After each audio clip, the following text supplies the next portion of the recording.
माँ, तुम अपने आप को दोष क्यों देती हो? ये तो हमारे भाग्य का दोष है। जनवरी में कड़ाके की ठंड में आधी रात को बर्तन साफ करते हुए महिमा खुद के भाग्य को कोस रही थी और उसकी सगी माँ सीता उसे हिम्मत देने की कोशिश कर रही थी। तभी उसकी सौतेली माँ मोनिका रसोई में आती है और अगर दोनों माँ बेटी का रोना धोना हो गया हो तो काम कर लिया जाए थोड़ा सा। क्यों रे, अब इतनी ठंड भी नहीं है कि तुझसे बर्तन भी नहीं धोए जा रहे।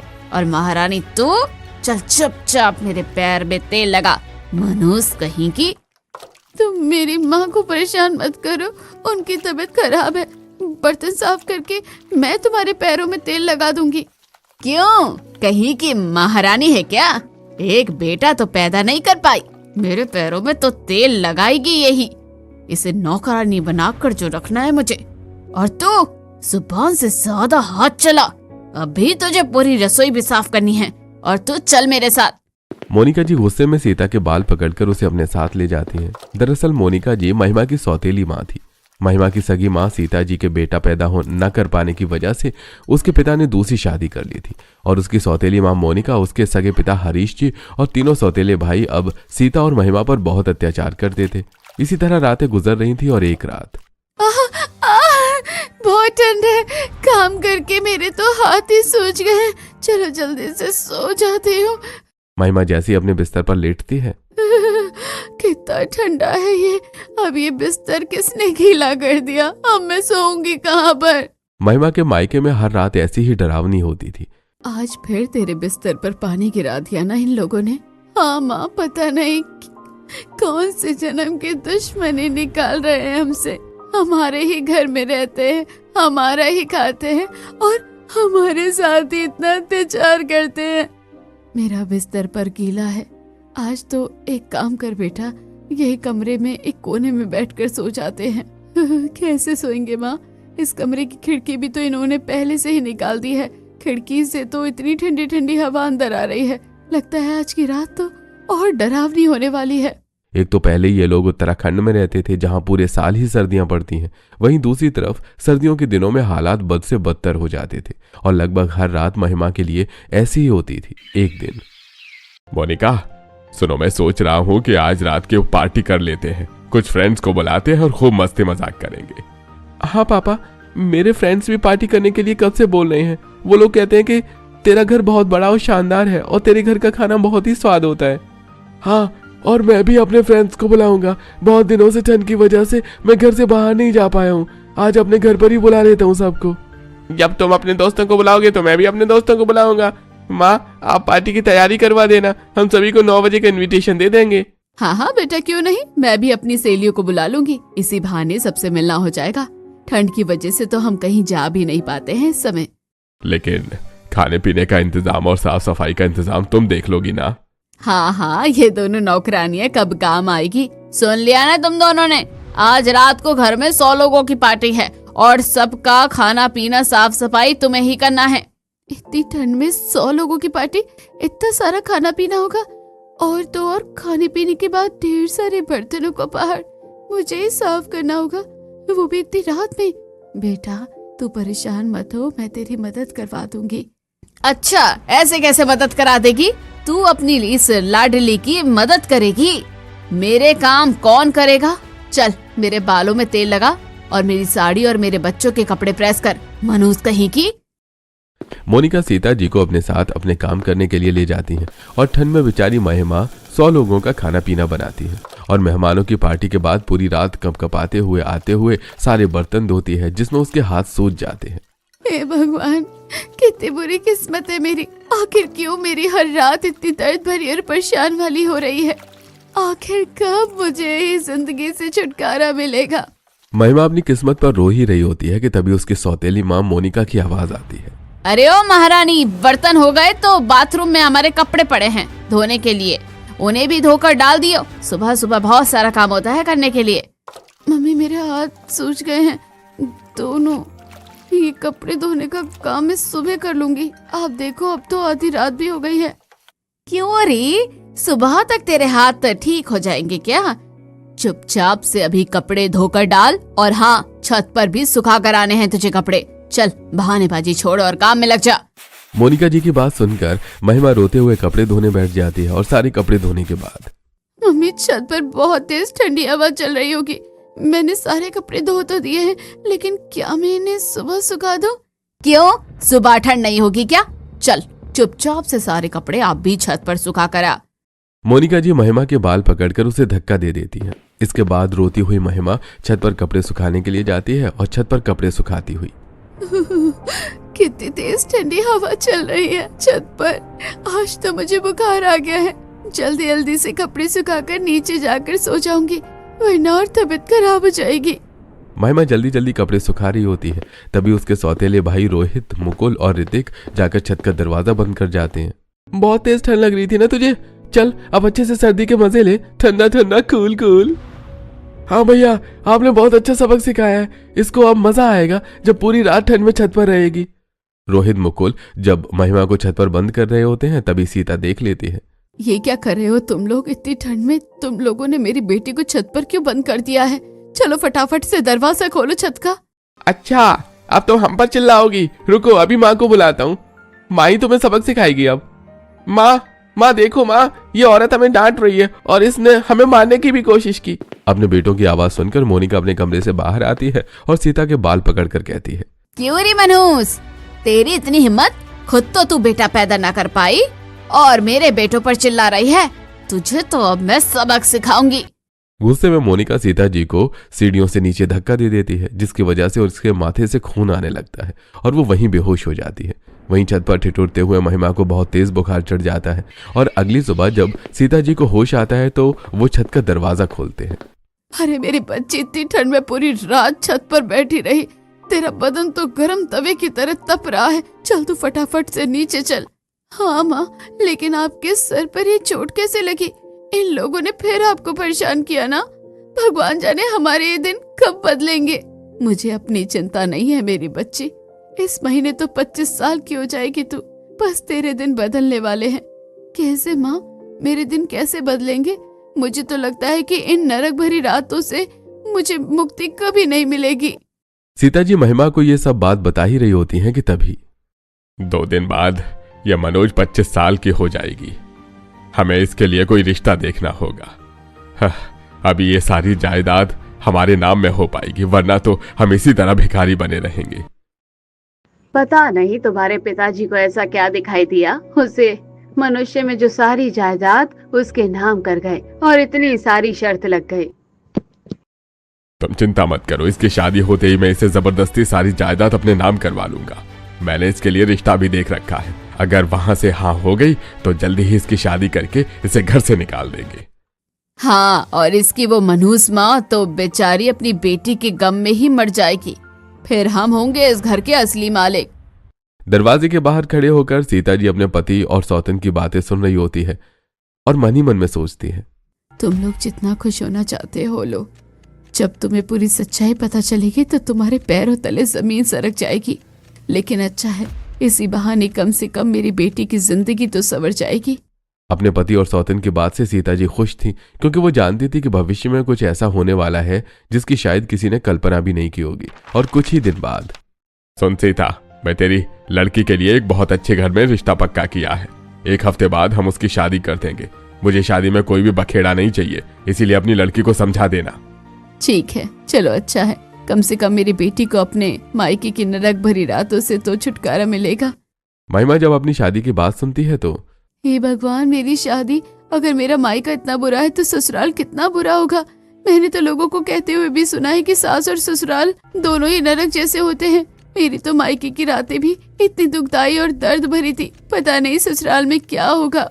महिमा अपने मन में ससुराल के नाम से डरती है, लेकिन 1 हफ्ते बाद उसकी शादी हिमांशु से कर दी जाती है। और शादी वाले दिन, ओए लड़की, चल इन कागजों पर साइन कर और ये सारी जायदाद मेरे नाम कर दे। पता नहीं मेरे बाप को कौन सा प्यार उमड़ रहा था तेरे ऊपर कि सारी जायदाद तेरे नाम कर गया। पापा, मैं साइन कर दूंगी, लेकिन आप मेरी माँ का ख्याल रखना। हाँ हाँ, क्यों नहीं, तेरी माँ की ही गुलामी तो करेंगे हम। चल साइन कर। महिमा डरते डरते साइन कर देती है और शादी होने के बाद महिमा अपने ससुराल पहुंचती है, जहां उसका धूमधाम से गृह प्रवेश होता है। और गृह प्रवेश के बाद, महिमा बेटा, अपने नए घर में तुम्हारा स्वागत है। भाभी को उनके कमरे में लेकर जाओ, इतनी ठंड है, वो शादी के बाद थक गई होगी। चलिए प्यारी भाभी, मैं आपको आपके रूम में ले चलती हूँ। महिमा अपने कमरे में जाती है जहां एक गर्म हीटर चल रहा होता है। उसका बिस्तर एकदम रुई के जैसा मुलायम और मखमली होता है। महिमा अपने बिस्तर को छूकर देखती है, तभी हिमांशु कमरे में आ जाता है। क्या हुआ महिमा, तुम ऐसे बिस्तर को क्यों देख रही हो? अरे ये तुम्हारा ही कमरा है। देखो मैं तो बहुत थक गया हूं, चलो तुम भी चेंज करके सो जाओ। महिमा की मायके की रात बहुत ही डरावनी, कष्टकारी और दुखदाई होती थी। इसी वजह से महिमा को विश्वास नहीं हो रहा था कि ससुराल में आकर उसे इतना नरम मुलायम बिस्तर और इतना गर्म माहौल मिलेगा। महिमा अपने पुराने दिनों को याद करती है और सोचती है, क्या मेरे मायके की रात और ससुराल की रात में कोई फर्क होगा? ये ससुराल में भी मुझे मायके की तरह ही दर्द भरी रातें गुजारनी होगी।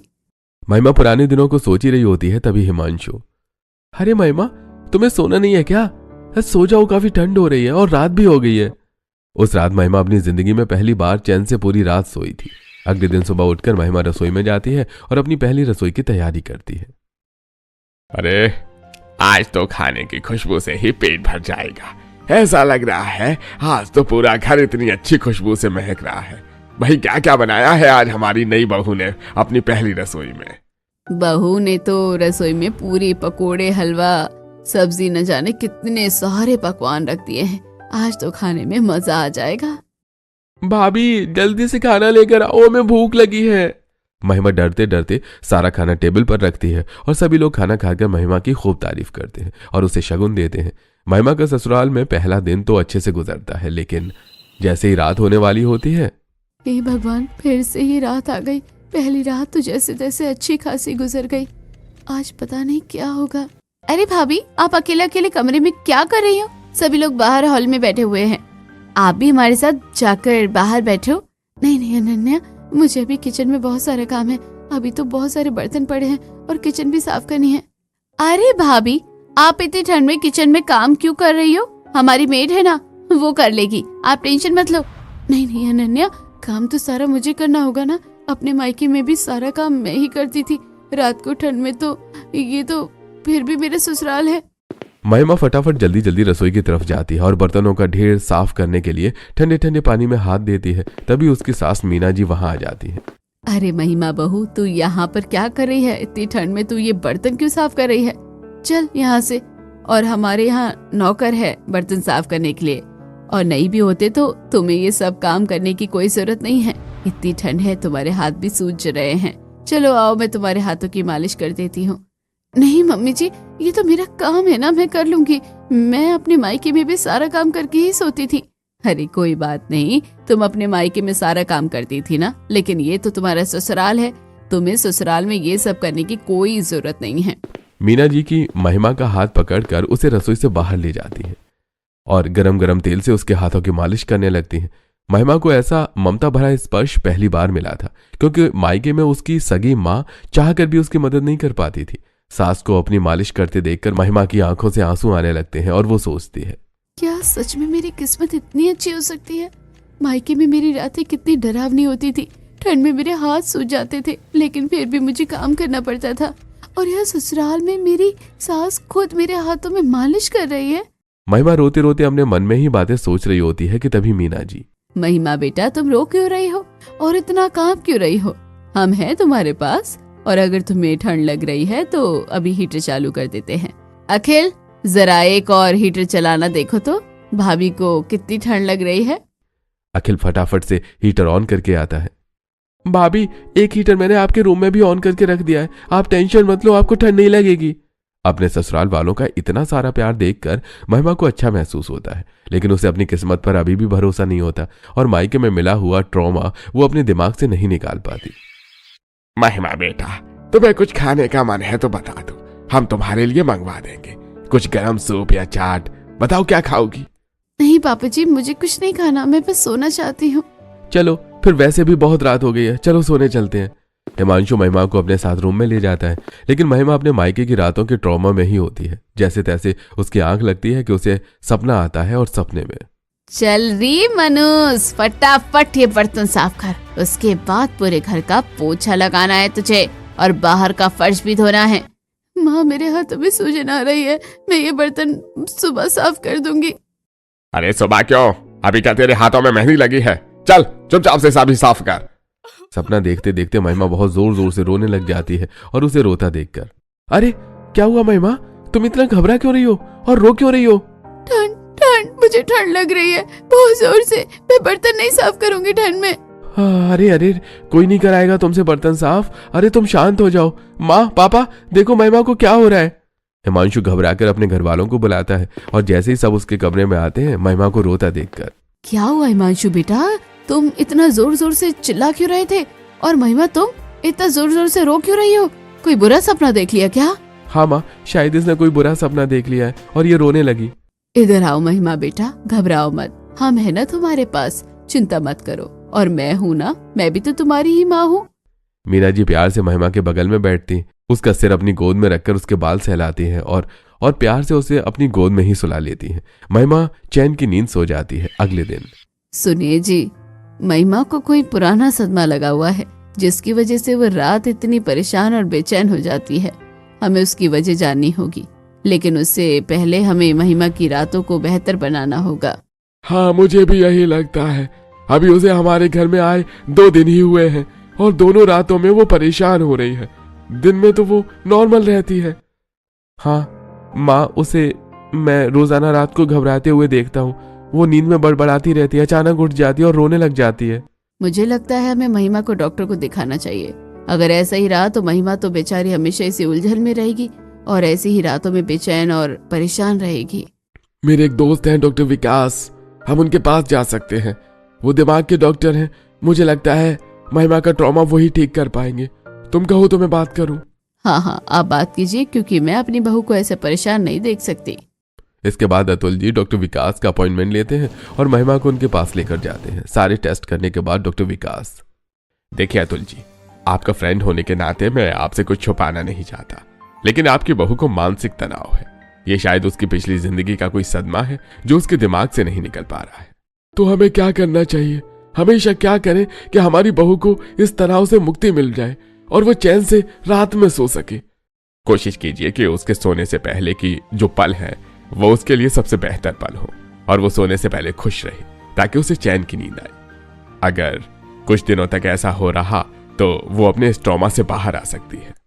जी ठीक है डॉक्टर, हम कोशिश करेंगे। डॉक्टर से सलाह लेने के बाद विकास जी अपने घर आते हैं और अपने घर में सभी को ये बात बताते हैं। ये बात सुनने के बाद, तो हमें बहू की ससुराल में रातों को स्पेशल बनाना होगा। उसकी मायके की रातों की जगह ससुराल की रातों की यादें उसके दिमाग में रहनी चाहिए, जिससे वो खुश रह सके। मेरे पास एक आइडिया है, क्यों ना हम भाभी की हर रात स्पेशल बनाएं और रात को उन्हें खुश रखें। क्यों ना आज हम बॉनफायर जलाएं? रात को सारे लोग मौज मस्ती करेंगे, डांस करेंगे, खाएंगे पिएंगे। इससे भाभी को अच्छा लगेगा और वो खुश भी हो जाएंगी। परफेक्ट आइडिया, चलो आज बॉनफायर करते हैं। महिमा का दिन तो आसानी से भी जाता है, लेकिन जैसे ही रात होती है हिमांशु से कहता है, महिमा आज हम लोगों ने बॉनफायर प्लान किया है, तो आज जल्दी मत सोना। हम लोग छत पर बॉनफायर जलाएंगे और मस्ती करेंगे और फैमिली टाइम स्पेंड करेंगे। लेकिन रात को तो बहुत ठंड होती है और वो भी छत पर, हम सभी को ठंड लगेगी हिमांशु। अरे तुम चिंता मत करो, मैंने सारा इंतजाम कर लिया है। रात में हिमांशु अपने परिवार के साथ छत पर बॉनफायर जलाकर मौज मस्ती करते हैं।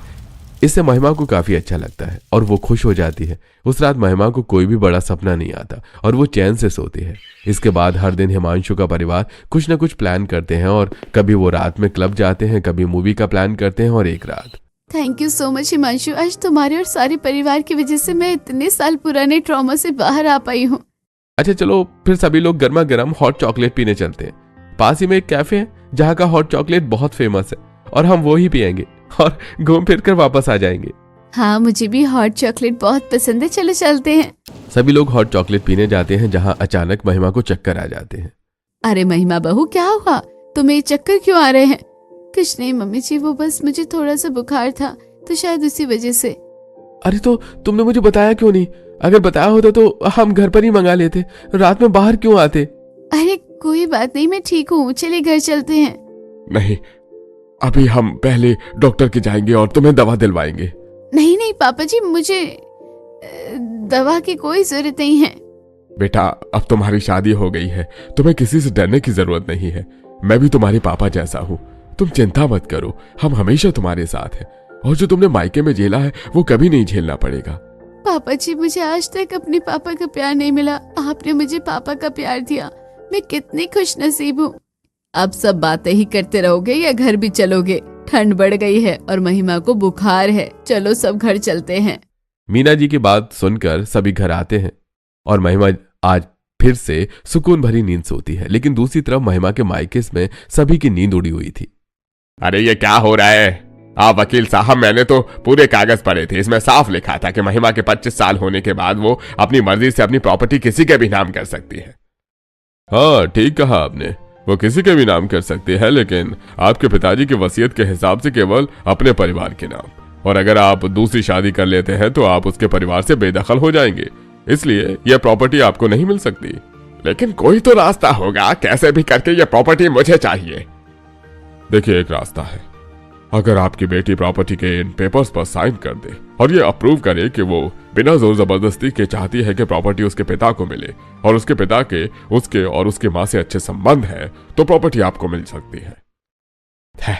ठीक है, मैं इन कागजों पर उसके साइन कर लाऊंगा, लेकिन कैसे भी करके मुझे ये प्रॉपर्टी चाहिए ही चाहिए। वकील से बात करके हरीश जी घर आते हैं और मोहिनी जी को सारी बात बताते हैं। आपको लगता है कि आपकी वो मनहूस बेटी इन कागजों पर साइन करेगी? अब तो वो ससुराल में भी बहक ही गई होगी। अरे ऐसे कैसे नहीं करेगी, उसकी माँ है ना हमारे पास, ये कराएगी। अगर नहीं करेगी तो मैं इसे जान से मार दूंगा। आप अभी फोन करो, उसे कहो कि हम कल सुबह ही आ रहे हैं उसके घर इन पेपर्स पर साइन कराने के लिए।